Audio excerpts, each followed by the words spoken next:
وسلم کہ میرے والدین دنیا سے چلے گئے ہیں تو کیا اب بھی میں ان کے ساتھ کوئی بھلائی کر سکتا ہوں؟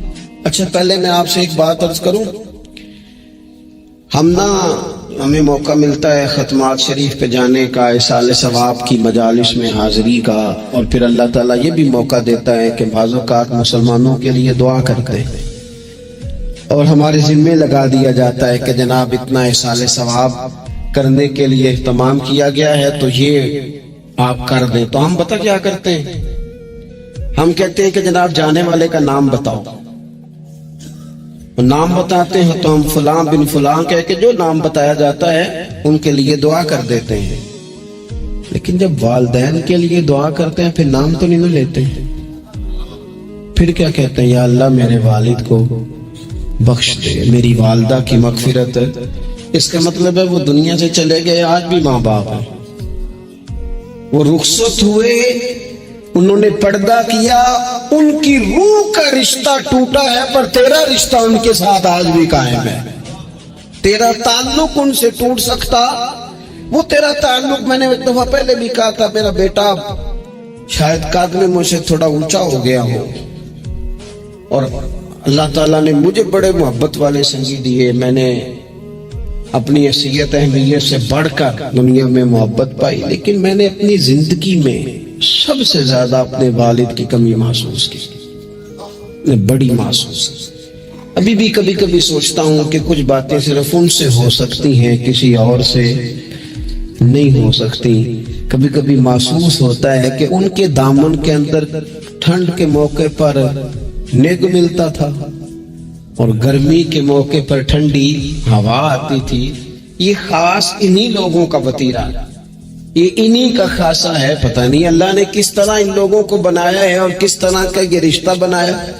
تو نبی اکرم صلی اللہ تعالی علیہ وسلم کی خدمت عالی مرتبت میں عرض کیا، صحابی نے سنن ابو داؤد شریف میں حدیث ہے، عرض کی یا رسول اللہ صلی اللہ تعالی علیہ وسلم میرے والدین چلے گئے تو کیا میں ان کے جانے کے بعد بھی ان کے لیے کچھ کر سکتا ہوں؟ تو نبی پاک نے 5 باتیں ارشاد فرمائی.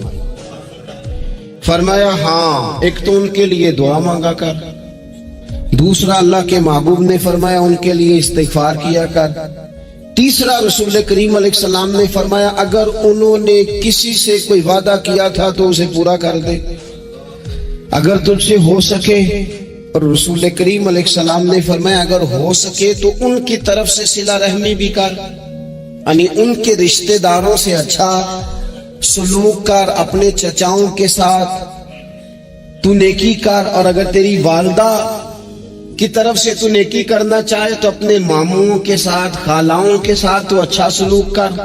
اور پھر 5ویں نمبر پر محبوب نے فرمایا اپنے والد کے دوستوں کی تعظیم کر، ان کے لیے تیرے دل میں اچھے جذبات ہو، تو اکرام کر دوستوں کا. اور والد کے دوستوں کے اکرام کا تو اتنا بڑا درجہ ہے کہ حضرت ابو بردہ رضی اللہ تعالیٰ عنہ تشریف لائے مدینہ طیبہ میں. حضرت ابو بردہ مدینہ طیبہ میں تشریف لائے تو حضرت عبداللہ ابن عمر رضی اللہ تعالیٰ عنہ ان سے ملنے پہنچ گئے فٹافٹی. مصروف آدمی تھے حضرت عبداللہ ابن عمر، بہت بڑے مفتی تھے، لوگ ہر وقت مسائل پوچھتے تھے، حج کے سب سے زیادہ مسائل انہی کو آتے تھے اور صحابہ میں ایک بہت بڑا مقام رکھتے تھے. حضرت عبداللہ ابن عمر فوراً حضرت ابو بردہ رضی اللہ تعالیٰ عنہ سے ملاقات کے لیے پہنچے اور پہنچتے ہی فرمانے لگے آپ کو پتہ ہے میں آپ سے کیوں ملنے آیا ہوں؟ حضرت ابو بردہ کہنے لگے میں تو خود بڑا حیران ہوں کہ آپ ایک مصروف آدمی اور آپ ٹائم نکال کر کے میرے پاس تشریف لائے. فرمانے لگے اس لیے آیا ہوں کہ میرے والد آپ کے والد کے دوست تھے، حضرت فاروق اعظم کے دوست تھے آپ کے والد. اور یہ صحیح ابن حبان میں یہ لفظ موجود ہے. حضرت سیدنا عبداللہ ابن عمر رضی اللہ تعالیٰ عنہ فرمانے لگے نبی پاک علیہ السلام نے فرمایا ہے کہ جو اپنے والد کی قبر میں ان سے اچھا سلوک کرنا چاہے وہ والد کے دوستوں کے ساتھ اچھا سلوک کرے، وہ اس رویے کو، اس محبت کو قائم کرے، اس چیز پر خاص اہتمام کرے، خاص ذوق دے. ہمارے ہاں نا جی ہم جلدی سے مصروف ہو جاتے ہیں اور اپنے دوستوں کو زیادہ ٹائم دیتے ہیں. اپنا آنا جانا، اپنا اٹھنا بیٹھنا، اپنے شب و روز، ان میں ہم زیادہ وقت گزارتے ہیں. کرنے کا کام یہ ہے کہ تھوڑا ٹائم نکال کے، تھوڑی فرصت دیکھ کر اس پر تھوڑی توجہ دی جائے. اسی طرح معروف روایت سیاستہ میں موجود ہے، حضرت مالک بن دار کہتے ہیں کہ میں حضرت عبداللہ ابن عمر کے ساتھ جا رہا تھا تو میں نے دیکھا ایک بدو ننگے پاؤں اور ننگے سر آ رہے ہیں. حضرت عبداللہ ابن عمر نے فٹافٹ انہیں اپنی سواری بھی دے دی. سیاستہ سے حدیث عرض کر رہا ہوں، سواری بھی دے دی اور پگڑی بھی دے دی.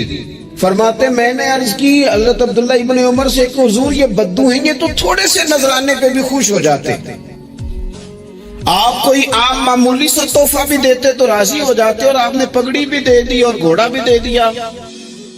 حضرت عبداللہ ابن عمر کہنے لگے یہ کوئی عام آدمی نہیں، یہ میرے والد کے دوست ہیں، اور والد کے دوستوں سے محبت کرنا یہ ہمیں رسول رحمت نے سکھایا ہے. والدین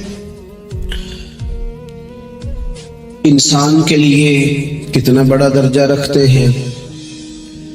کیا ان کے ساتھ تعلق رکھنا، ان کی خدمت کرنا، ان کے ساتھ اچھے طریقے سے پیش آنا یہ ایک معاشرتی ضرورت ہے؟ کیا یہ ایک خاندانی تقاضا ہے یا اچھے اخلاق والے ہونے کی علامت ہے؟ نہیں، بلکہ یہ ایک دینی، روحانی اور ایمانی ضرورت ہے. کیوں کہ نبی اکرم نور مجسم صلی اللہ تعالی علیہ وسلم سے جب پوچھا گیا تھا کہ یا رسول اللہ صلی اللہ تعالی علیہ وسلم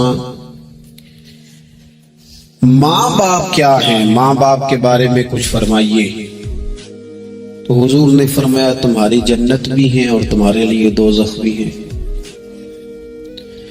اگر تم ان کے حقوق اچھے طریقے سے ادا کرنے میں کامیاب ہو جاتے ہو،